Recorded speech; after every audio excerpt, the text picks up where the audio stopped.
Usaha apapun itu, kalau ditekuni, diinovasi, dia akan tumbuh berkembang. Jangan pernah berhenti belajar. Akhirnya bisnisnya jadi berkembang, omsetnya bahkan naik 400% dan waktu kerjanya nggak nambah. Jadi jam kerjanya tetap, tapi omsetnya naik 400%. Caranya adalah,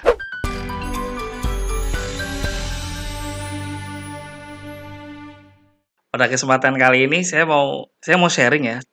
Suatu ketika di awal Ramadan 2020, saya datang ke seorang pedagang yang jualan buka puasa, takjil. Dia jualan lontong, dia jualan gorengan, kue pisang, es kelapa muda, gorengannya juga nggak cuma satu macam. Ada bakwan, ada tahu. Nah, intinya, untuk mengerjakan ini semua dia butuh waktu dari mulai siang, jam 1 siang, sampai menjelang maghrib. Suatu hari, saya datang ke situ, saya beli, "Bu, lontongnya ada, Bu?" "Ada," saya beli 10. Pas saya bawa ke rumah, ternyata lontongnya beda dari yang lain. Enak, gurih, asli. Anak saya pada suka, gitu. Besoknya saya pengen beli lebih banyak dong kan gitu, biar anak-anak juga lebih semangat puasanya, saya juga seneng. Saya beli 20. Tapi harapan saya pupus. Kenapa? Karena pas saya sampai ke sana ternyata lebih siang saya belinya, lebih pagi saya belinya, tapi justru udah habis. Loh, kok habis? Ya udah deh. Pertama saya berpikir, ah ini bukan rezeki saya. Insya Allah besok saya datang lagi, saya mau beli sekalian 30. Besoknya saya datang dengan jumlah 30 beli. Bu, beli 30, Bu. Ternyata yang tersedia nggak seperti angka yang saya inginkan, di bawah itu. Akhirnya saya nasihatin beliau gitu kan, karena beliau adalah langganan saya, beliau ini supplier saya di perusahaan, di bisnis saya. Saya ngobrol santai, "Bu, ini kan yang paling laku lontong ya, lontong isi sayur ya. Gorengannya kan masih banyak nih, dari kemarin juga nggak habis, sekarang juga nggak habis lagi, udah mau maghrib padahal kan. Saya punya ide gini, Bu, coba besok Ibu fokus pada yang paling laku aja. Ibu jadi besok jualannya dipangkas saja. Yang tadi tahu goreng, ada bawang dikurangi. Cuman lontong isi sayur sama es kelapa muda.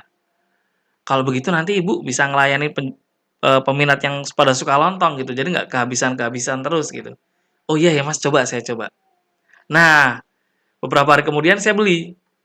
Saya belinya 25 piece gitu, 25 lontong. Saya tanya, "Bu, hari ini produksinya berapa?" 4 liter Mas, alhamdulillah habis terus.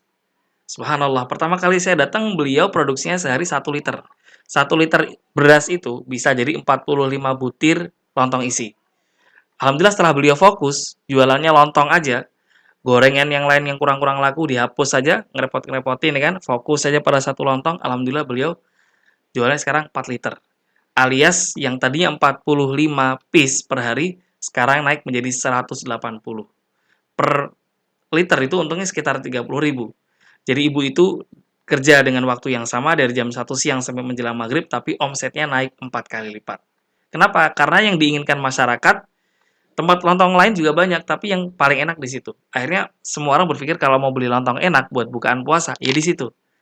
Nah, betapa ternyata kekuatan fokus ini ya, ikhwan akhwat sekalian, luar biasa.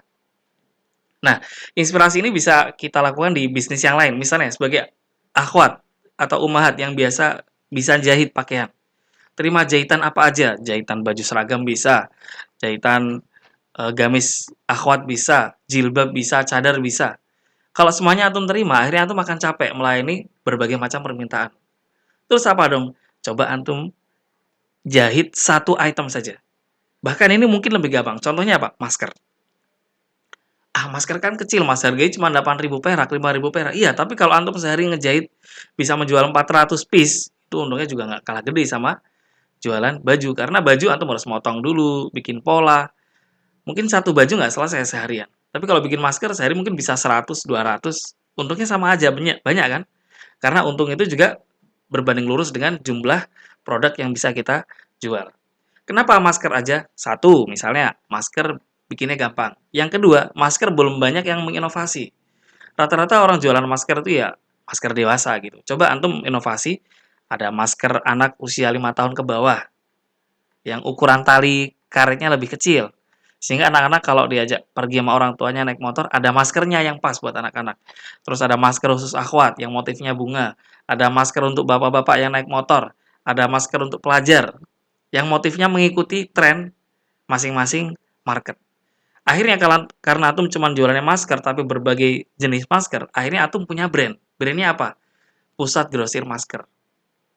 Banyak nggak yang beli? Banyak, karena orang yang mau jualan pinggir jalan masker itu bisa beli ke Antum. Karena apa? Mereka mengenal Antum sebagai pengusaha atau penjahit spesialis masker. Akhirnya apa? Bisnis Antum nggak repot. Nggak satu orang beli celana satu orang beli jilbab sama jubahnya sama gamisnya. Riwah terlalu banyak jenis. Udahlah, produksi saja satu macam, jubah-jubah saja, atau baju anak saja, atau seperti tadi, masker saja. Ya, jualan apa saja kalau fokus sesuai dengan passion, sesuai dengan market, maka insya Allah itu dengan waktu yang sama hasilnya bisa berkali-kali lipat. Belajar dari inspirasi tadi, jualannya lontong saja, waktunya sama, tapi hasilnya naik 4 kali lipat atau 400%.